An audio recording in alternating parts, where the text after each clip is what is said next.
Welcome to another episode of the Secular Buddhism Podcast. This is episode number 56. I am your host, Noah Rasheda, and today I'm talking about what makes you, you.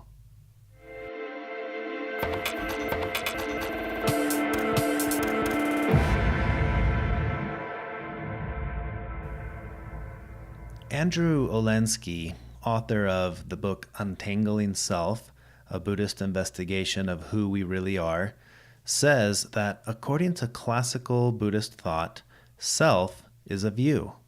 In other words, it is a product of our perception. Perception is something that's always happening. It's the ongoing stream of perceptions that help us to interpret the experience we're having of reality. And this is a process that's happening all the time, from moment to moment. Olendzki says that perception is an event that occurs rather than a thing that exists.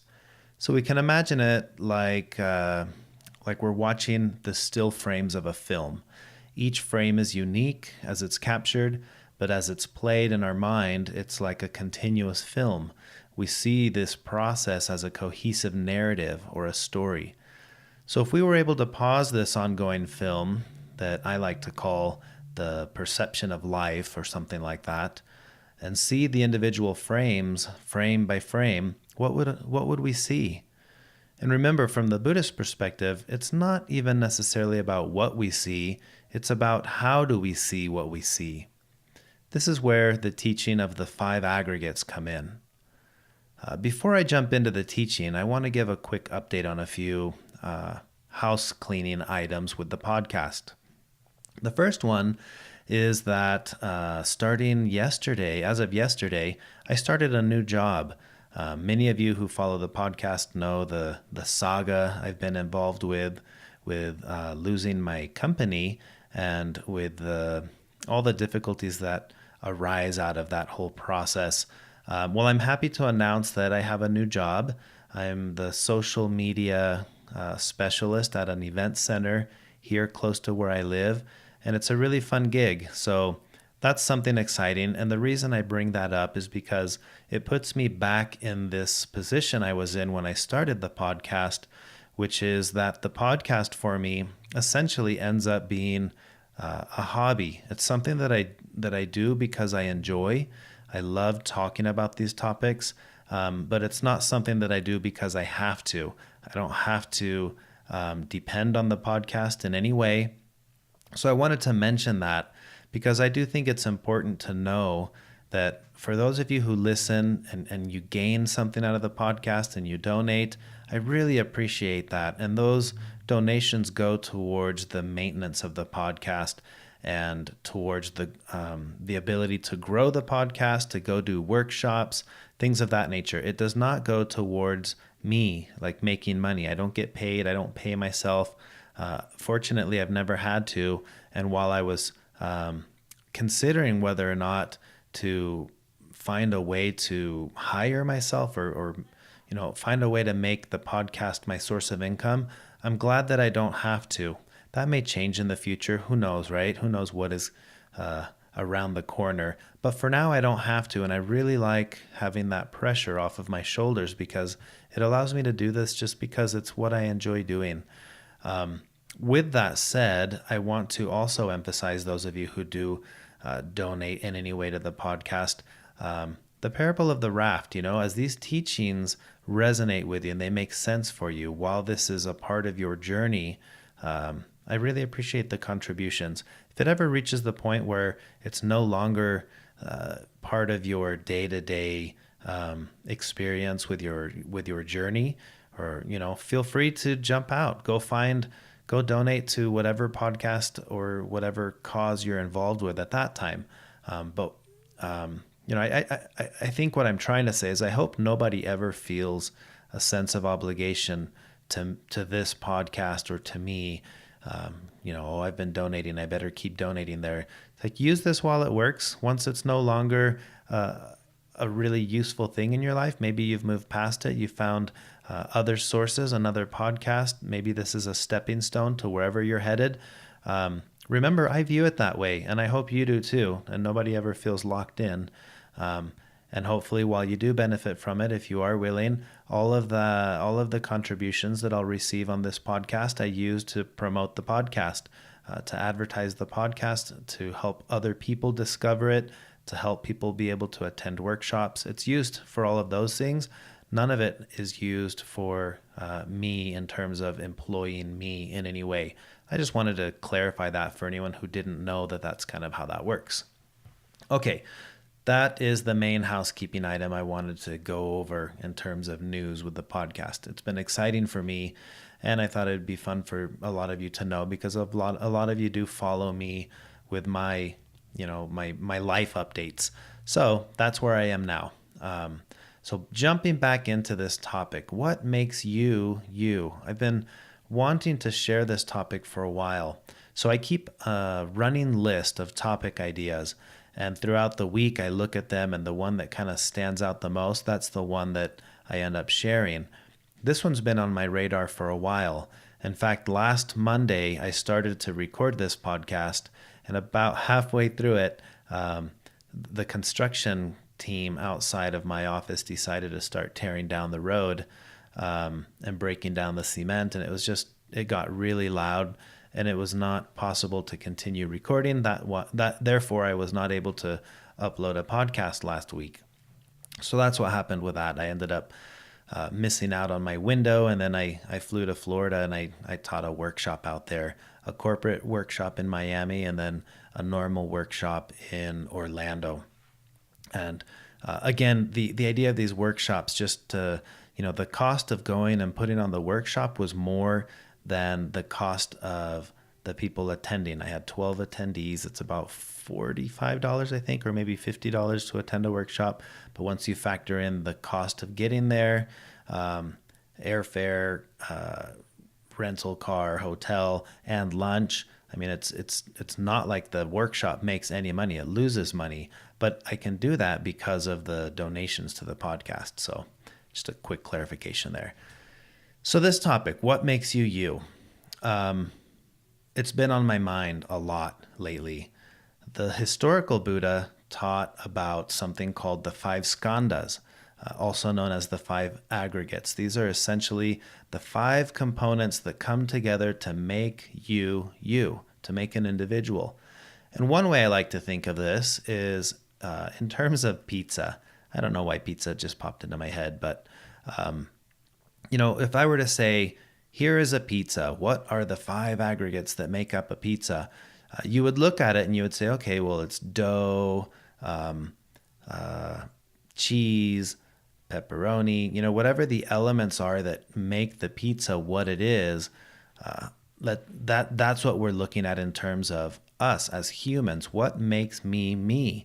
Well, the Buddha teaches that there are these 5 aggregates, these 5 key components to make you who you are.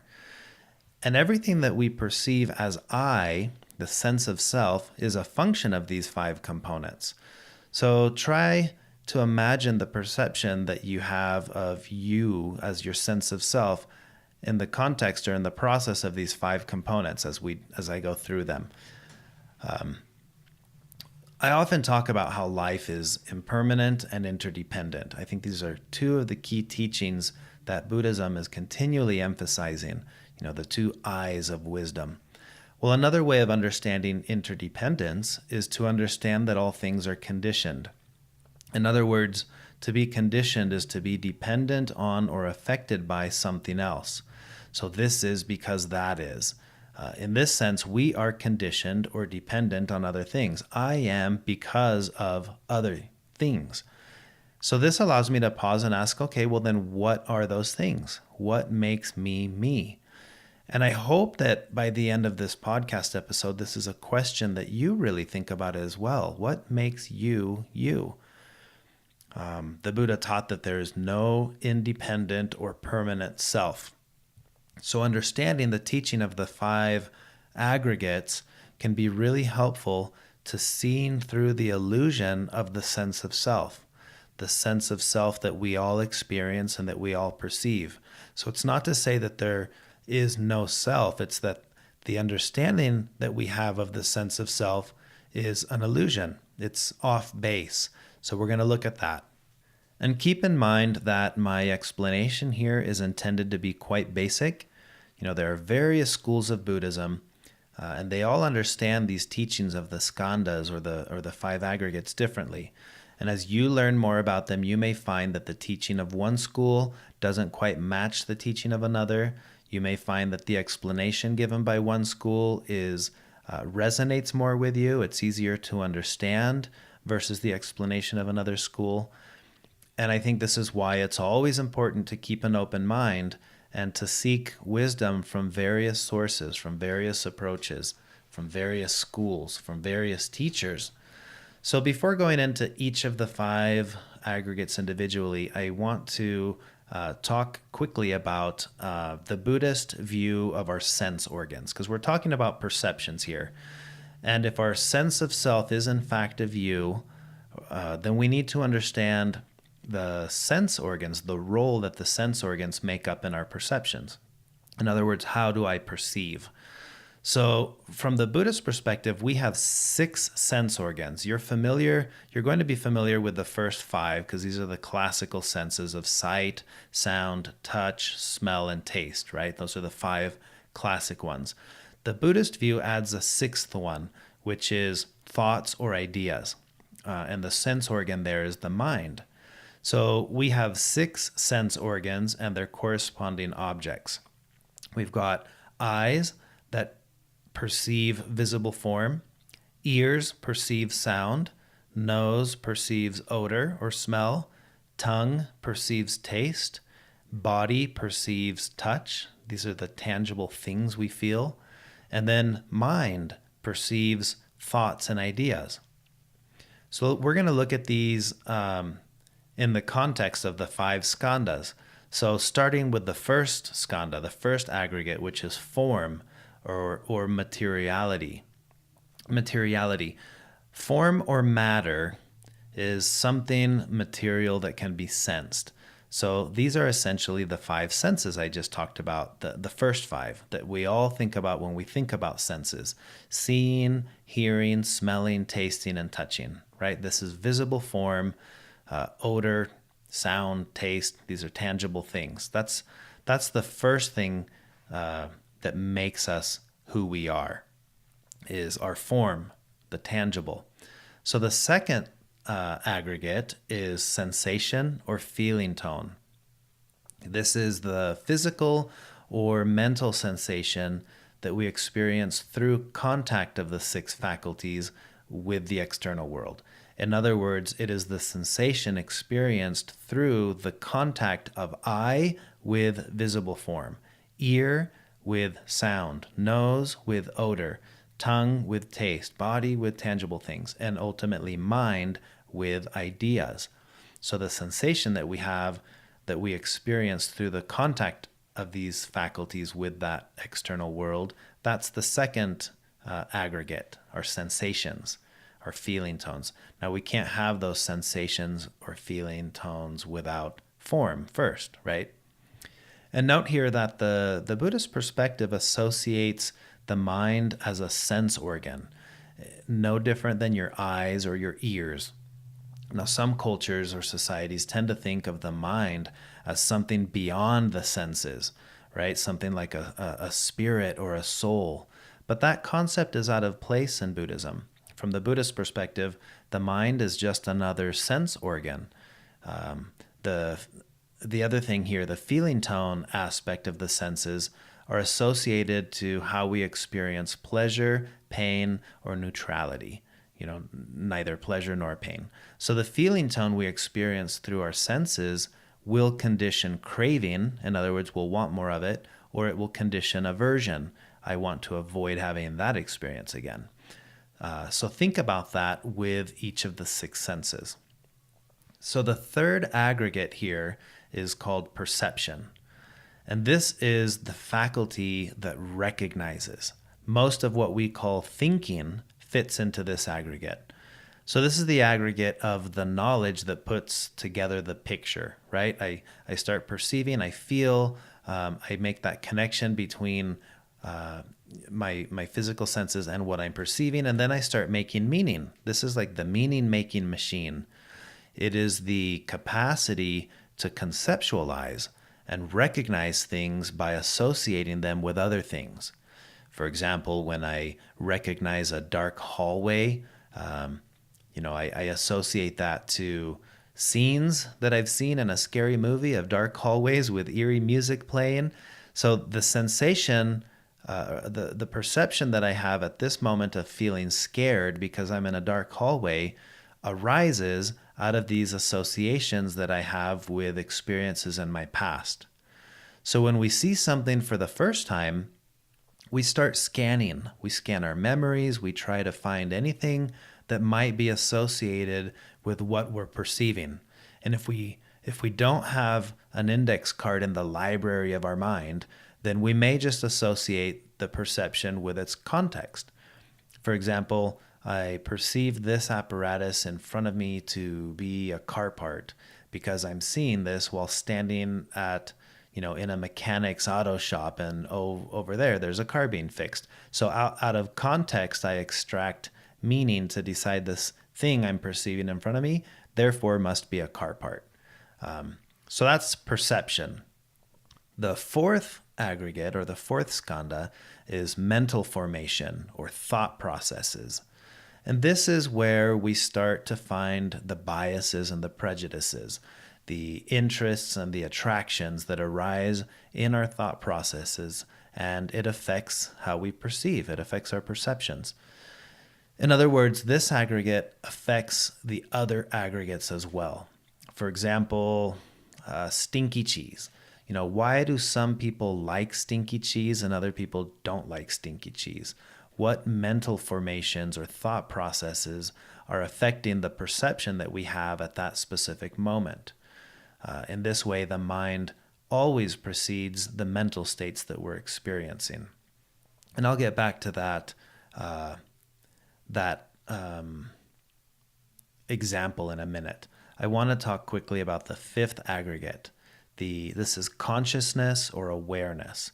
And this is essentially the reaction or the emotional response that we have to the object at the moment or in the moment. And again, it applies to the 6 sense faculties. For example, visual consciousness or seeing has the eyes as its basis and what we see as its object. Audible consciousness has ears as the basis and what we hear as the object.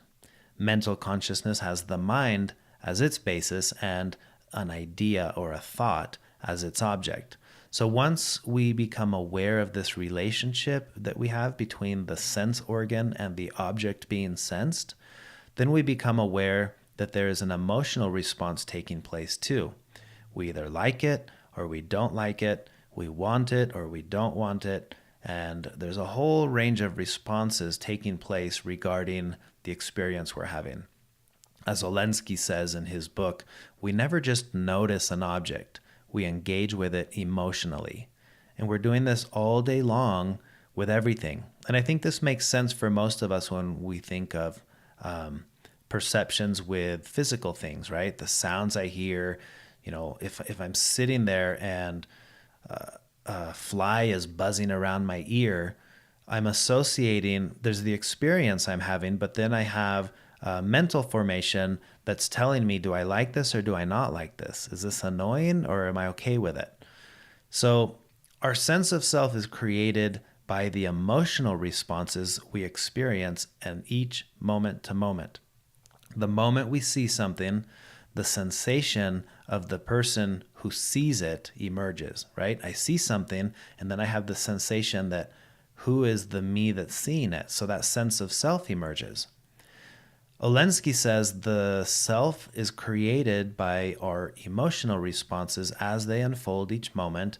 When we crave for an object of experience, then the person who wants it is constructed. When I generate aversion towards an object, then the person who hates it comes into existence. Now, this can be a really important thing to understand in terms of the sense of self that I'm experiencing. It allows me to perceive reality, to perceive the world around me, but also to pause and say, well, who is this that's perceiving? The Buddha wove his explanation of these teachings of the five aggregates or the five skandhas into a lot of his teachings. And the most important point he made about these teachings, in my opinion, is that he emphasized that these skandhas are not you. These aggregates are not you. These are temporary, interdependent, conditioned phenomena. And he taught that clinging to these aggregates as me, as I, is the illusion. It's an illusion. So when we realize that these aggregates are just temporary phenomena, conditioned on other phenomena, which are also temporary, but they are not me, then we're on the path to enlightenment. So I was thinking about that example earlier, with stinky cheese. Someone may have had the experience, let's say in the past, of enjoying stinky cheese with, at their grandparents' house with someone that they deeply cared of. And this causes an emotional relationship to the sensation of smelling stinky cheese. And maybe that could play a part at some point in, down the path of life where they don't have a problem with it. In fact, they might like it. It's a pleasant experience. Where at the same time someone else may have the opposite. The mental association of smelly cheese reminds them of somebody's feet in school when they took their shoes off, or something along those lines. But you get what I'm trying to imply here, is that our physical, our sensations, our perceptions have emotional connections to them. That's what one of the things that we're trying to learn through this sense of the skandhas. So the first one is form. Think of material things, matter. The second one is sensation. This is, the feeling tone. Then there's perception. And then with perception comes the mental formation. This is the fourth one, mental formation or thought process, which leads to the fifth one, the consciousness or awareness that we have. And again, this is the awareness or consciousness of, the ears as the basis and what I'm hearing as the object. Something I want to share, one of the teachings of the Buddha regarding the skandhas, he says in the Majjhima Nikaya, this is one of the discourses, 22, and you can research all these just by Googling them, but this translation says that whatever is not yours, abandon it. What is it that is not yours? Material form, feeling, perception, formations, consciousness. These are not yours. When you have abandoned them, that will lead to your welfare and happiness for a long time. That's what the Buddha had to say regarding these five skandhas.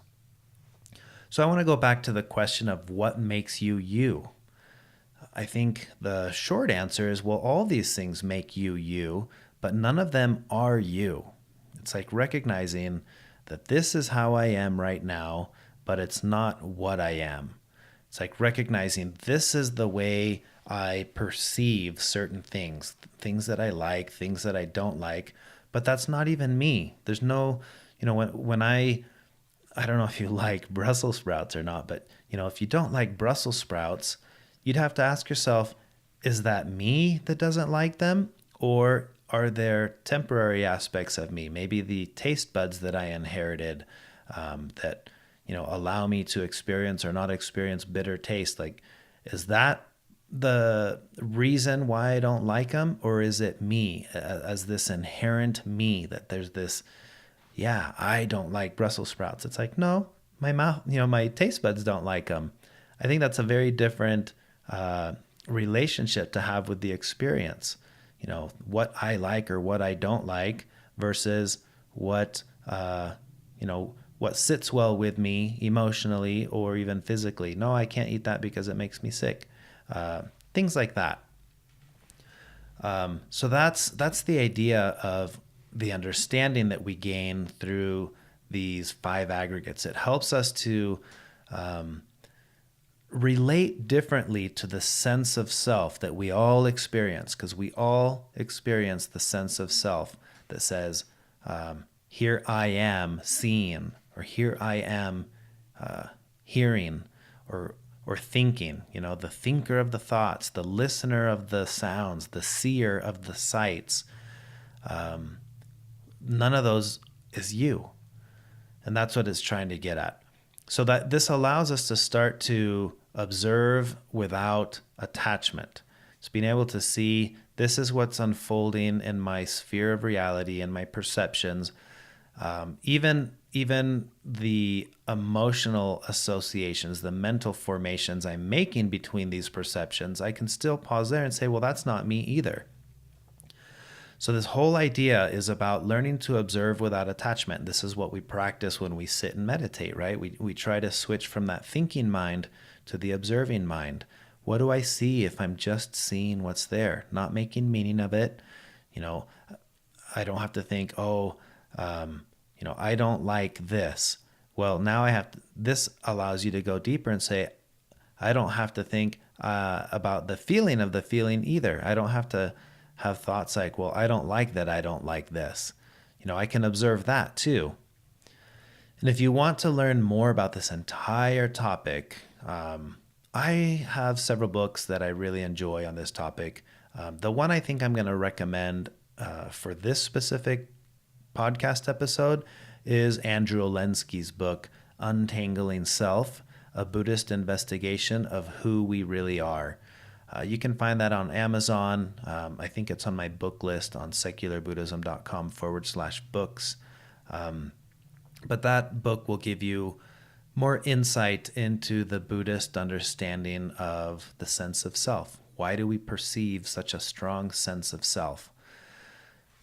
So that's all I have for this podcast episode today. If you enjoyed this podcast episode, please share it with others. Write a review, give it a rating in iTunes. All of that helps.